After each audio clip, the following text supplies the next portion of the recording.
বিশ্বকাপের উদ্দেশ্যে রওনা দিয়ে দোয়া চাইলেন তানজিদ। যুক্তরাষ্ট্র সফর ও বিশ্বকাপকে সামনে রেখে বুধবার ১৫ মে মধ্যরাতে দেশ ছাড়লেন নাজমুল হোসেন শান্তর বাহিনী।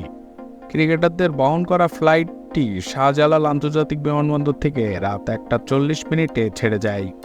টি-20 ফরম্যাটের বিশ্বকাপের প্রথমবারের মতো খেলবেন তানজিদ তামিম, তাওহিদ হৃদয়, জাকের আলী, অনিক, তানভীর ইসলাম, রিশাদ হোসেন ও তানজিম সাকিন। বিশ্বকাপের আগে জিম্বাবুয়ের বিপক্ষে সিরিজ দিয়ে টি-20তে অভিষেক হয় তামিমের। ৫ ম্যাচের সিরিজে তিনি সর্বোচ্চ রান সংগ্রাহক। ১২৩.৮ স্ট্রাইক রেটে তিনি করেন ১৬০ রান।